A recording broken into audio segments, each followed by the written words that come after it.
19th century America contained a wide array of Protestant denominations with different doctrines, practices, and organizational forms.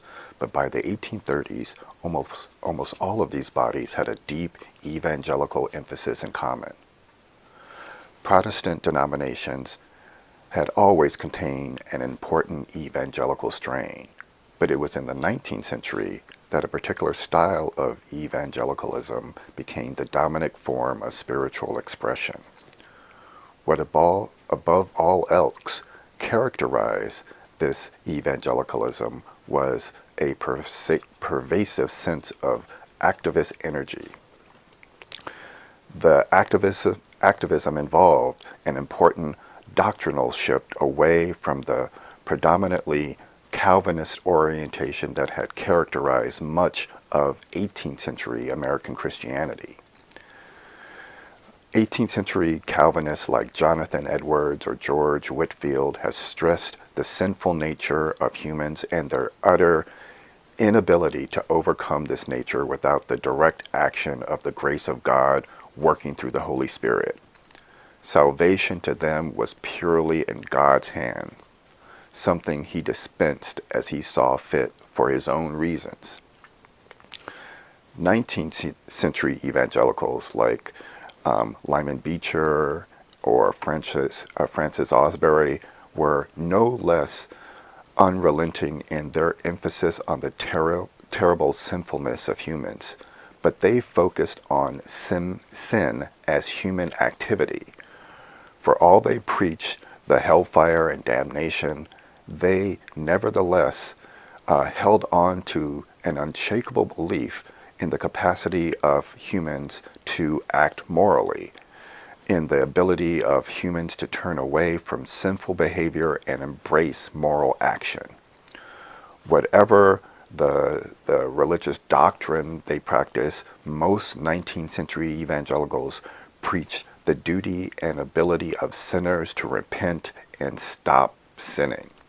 So the shift that we begin to see is this view as sin as the nature of man, to sin being a moral choice, a choice that a person could choose to make, to act morally or to act sinfully. A second distinguishing feature of 19th century evangelicalism was its approach to religious revivals. The phrase religious revivals was originally coined in the 18th century to describe a new phenomenon in which churches experienced an unexpected awakening of spiritual concern, often occasioned by a special and mysterious outpouring of God's saving grace, which led to growing numbers of intense and surprising conversions that revived the power of the churches. In the early 19th century, however, as the revival became a central instrument of provoking conversions, it became as much a human as a divine event. It was a deliberately orchestrated event that used a variety of spiritual practices to provoke conversions, especially among the unconverted youth, men and women between the ages of 15 and 30 in the community. This new self-conscious revival took several forms. The first emerged at the turn of the 18th century with the invention of the camp meeting in Western Virginia and North Carolina and on the Kentucky and Ohio frontiers by Presbyterians, Methodists, and Baptists. At these meetings, the most famous or notorious of which took place in Cane Ridge, Kentucky in 1801, hundreds and sometimes thousands of people would gather from miles around in a wilderness encampment for 4 days to a week. There they engaged in an unrelenting series of intense spiritual exercises, punctuated with cries of religious agony and ecstasy, all designed to promote religious fervor and conversions. The second major variant of the new revivalism consisted of the protracted meetings, most often associated with the new measures revivalists took, but which by the late 1820s had become the characteristic form of most northern and western revivals. Protracted meetings, ordinarily conducted once a year at a time when they would be the least disruptive of ordinary life, usually lasted 2 to 3 weeks.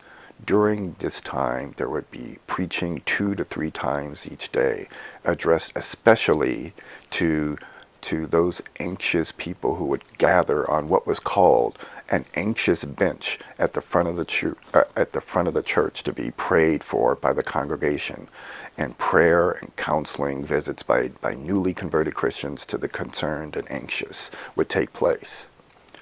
Once a person had gone through the experience of conversion and rebirth, he or she would join the ranks of visitors and exhorters, themselves becoming evangelists for the still unconverted around them. This new style of evangelicalism consisted of more than a doctrine or devotional emphasis on a set of strategies. It has to be understood as a vast and powerful religious movement. By the 1820s, evangelicalism had become one of the most dynamic and important cultural forces in American life. It is here that another important term comes into play, the Second Great Awakening, the term that evangelical leaders adopted to talk of the revivalism and the evangelical fervor they found themselves in the midst of. This label sought to describe a broad religious phenomenon that transcended denomination. Most clergymen and churchgoers as well had specific denominational affiliations, but 19th century evangelicals considered themselves participants in a much broader spiritual movement to evangelize the nation and the world.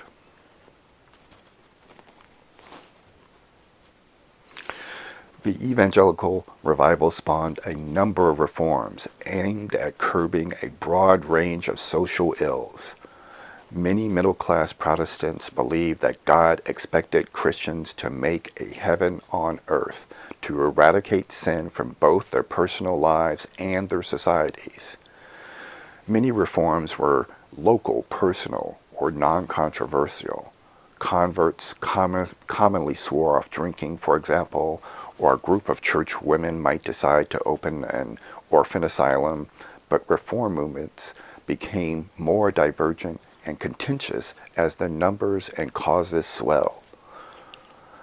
These reformers shared a deeply felt obligation and determination to make the world better, though they often disagreed on what was needed to be reformed and how. Many proponents urged radical changes in diet, such as vegetarianism, or society, such as communal living, celibacy, and even the destruction of monogamy.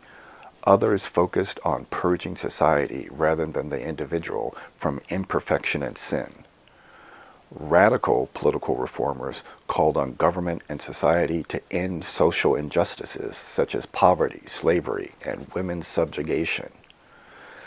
Abolition was a particularly diverse and divisive movement, as its members disagreed over whether slavery would be ended through moral persuasion, political pressure, or violent slave revolts. Now, abolitionist sentiment in the North increased steadily after 1815. Increasingly, ministers, editors, and other leaders of public opinion spoke out against the evils of slavery. This early expression of abolitionist sentiment in the teens and early 20s of the 19th century still found some voice in the South, but was primarily located in the North.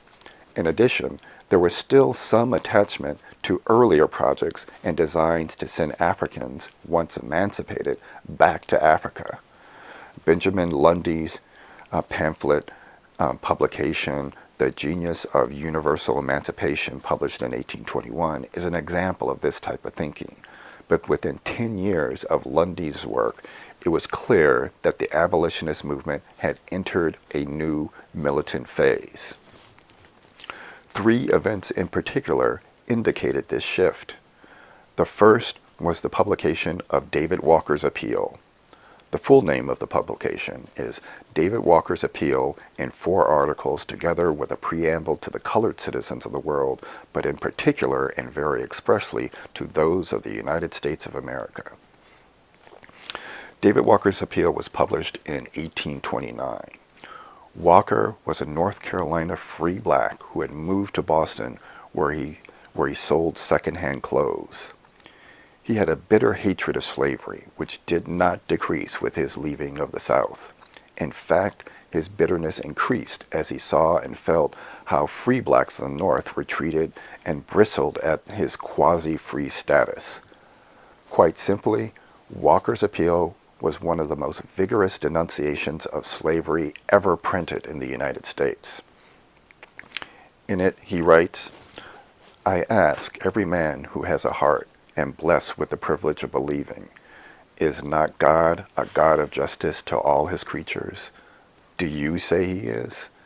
Then if he gives peace and tranquility to tyrants and permits them to keep our fathers, our mothers, ourselves, and our children in eternal ignorance and wretchedness to support them and their families, would he be to us a God of justice?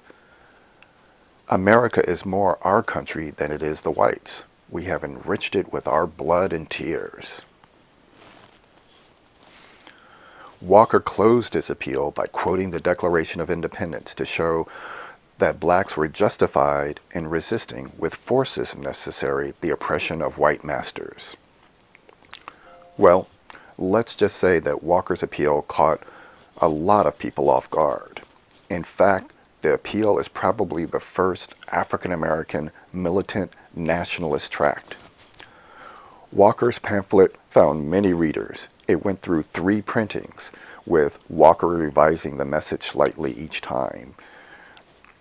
It passed easily among African Americans in the North, and Walker apparently had an idea for spreading his pamphlet into the southern states through sailors who visited southern ports, and then in the hands of black Southerners for further distribution.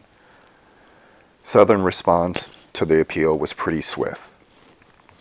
White Southerners up to this date had found the words of abolitionists in writings and speeches sort of hard to take, but at least they were moral arguments that were somewhat conciliatory in tone and directed at other whites.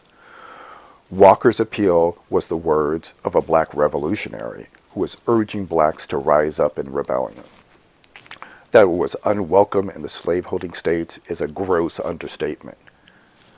Georgia passed stringent laws against these types of publications. North Carolina passed a similar law against seditious materials and declared it illegal for slaves to be taught to read and write. Mississippi, Virginia, and Louisiana all called special legislative sessions. The second important event that moves the abolitionist movement into a more militant direction is the publication of William Lloyd Garrison's abolitionist newspaper, The Liberator. In 1829, with pioneer abolitionist Benjamin Lundy, he became co-editor of the Genius of Universal Emancipation in Baltimore. In 1831, The Liberator, which became known as the most uncompromising of American anti-slavery journals, began its own publication. In the first issue of The Liberator, he stated his views on slavery without hesitation. "I do not speak or write or think with moderation. I am in earnest. I will not equivocate. I will not excuse. I will not retreat a single inch, and I will be heard." Like most of the abolitionists he recruited, Garrison was a convert from the American Colonization Society, which advocated the return of free blacks to Africa. He had shifted to the principle of immediate emancipation, borrowed from English abolitionists. Immediatism, however, variously it was interpreted by American reformers, condemned slavery as a national sin, called for emancipation at the earliest possible moment, and proposed schemes for incorporating the freed people into American society. Through the Liberator, which circulated widely both in England and the United States, Garrison soon achieved recognition as the most radical of white American anti-slavery advocates. In 1832, he founded the New England Anti-Slavery Society, the first immediatist society in the country, and in 1833, he helped organize the American Anti-Slavery Society, writing the Declaration of Sentiments and serving as its first corresponding secretary. Garrison's radicalism, at least for his time, extended to his belief in women's rights, pacifism, and temperance. Garrison represented nonviolent, militant abolitionism as a powerful religious crusade.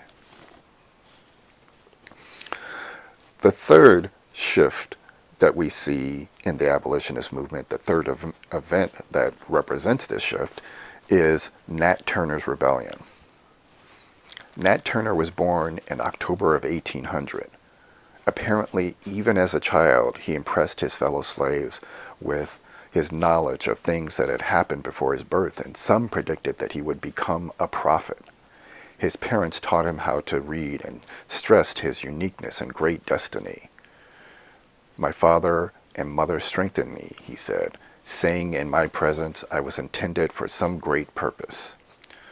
Restless and inquisitive, Turner learned to read quickly and was admitted to religious services in his master's household. Because he could read, the slaves looked up to him and chose him as their leader. Turner seems to have been well aware of how he was perceived, not only by blacks but whites as well. He cultivated this perception by attempting not to mix frequently with others and wrapped himself in mystery, devoting his time to fasting and prayer. From his prayers, fasting, and revelations, Turner was convinced that he was ordained for some great purpose in the hands of the Almighty. Growing increasingly discontent with his status and following the example of his father who had run away, Nat also ran away and remained in the woods for 30 days before voluntarily returning. He began to have visions in which he saw white spirits and black spirits engaged in battle, and the sun was darkened, and thunder rolled in the heavens, and blood flowed in streams. And he heard a voice saying, such is your luck, such as you are called to see, and let it come, rough or smooth, you must surely bear it." Meditating on this and other revelations, Turner decided in 1828 that he was destined to wreak the vengeance of God on the planters. Gathering 4 trusted co-conspirators, he discussed many plans before finally deciding to strike. On August 20th, 1831, the original band and 2 other slaves attacked Turner's master home. Turner later stated his master was a kind man who had placed great confidence in him, and in fact stated he had no cause to complain of his treatment. Hoping to gather a large army from the surrounding plantations before alarm could be raised, the rebels decided that until they had taken sufficient arms from the whites, neither age nor sex was to be spared. Through the night, they left a trail of ransacked plantations, decapitated bodies, and battered heads across Southampton, Virginia. By mid-morning, August 21st, the little band had grown to 40 men, some on horseback, and continued to attack. Several white families were massacred, and the rebels increased to 60 men. In all, 55 whites were killed. By this time, however, the alarm had spread, and soon most of the rebels were captured and killed, except Turner. He remained in hiding for 2 months before he was finally captured. Thomas R. Gray, a white attorney, took Nat Turner's confession. And Gray characterized Nat Turner this way: "He is a complete fanatic, or plays the part most admirably. The calm, deliberate composure with which he spoke of his late deeds and intentions, the expression of his fiend-like face when excited by enthusiasm, still bearing the stains of blood of helpless innocence about him, clothed with rags and covered with chains, yet daring to raise his manacled hands to heaven with a spirit soaring above the attributes of man. I looked on him, and my blood curdled in my veins. When Gray asked Turner, "Do you find yourself mistaken now?" he replied, "Was not Christ crucified?" In Turner's consciousness, as revealed to Gray, you can see the combination of the messianic, the Messiah stories of Christianity and the African beliefs of the transmigration of the soul. He compared himself to Christ, and he talked about signs and the Spirit. He spoke of his sense of uniqueness, but also symbols, drops of blood, hieroglyphic writings, blood dripping from leaves. He preached to slaves and converted a white man through miracles. It's probably not so much of a stretch to suggest that Turner's followers could see him both as a diviner, a reader of signs in the West African tradition, and or a Messiah in the Christian tradition. If, as many African American slaves possibly did, believe not in a set of religious teachings, but a changeable belief system like many West Africans, then Turner's references to symbolic meetings wouldn't seem odd at all. If, on the other hand, you believe that Turner was a Messiah-like figure, as certainly some slaves might have, his messianic persona would be miraculous, but not unfathomable, and indeed welcome. In this way, Turner could be all things to all people. Nat Turner was tried in Southampton County Court and sentenced to execution. He was hanged and then skinned on November 11th.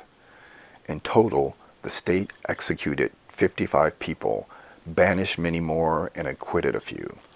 The state reimbursed the slaveholders for their slaves, but in the hysterical climate that followed the rebellion, close to 200 black people, many of whom who had nothing to do with the rebellion, were murdered by white mobs.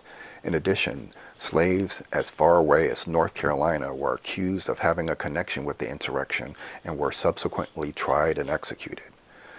The state legislature of Virginia considered abolishing slavery, but in a close vote decided to retain slavery and to support a repressive policy against black people, slave and free.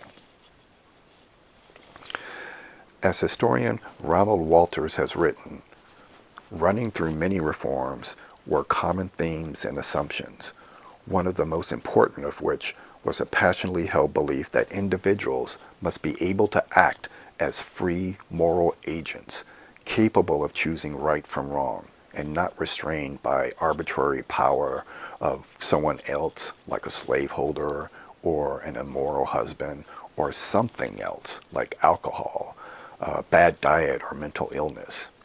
In that respect, abolitionism was the ultimate expression of the antebellum reform impulse. Slaves, for abolitionists, were the mirror image of freedom, symbols of what it was not, the most extreme example of unfreedom. This logic helps explain the close connection between abolitionists and reforms such as the women's rights movement. In all such cases, in their view, they were part of a larger international drama of the progress of freedom.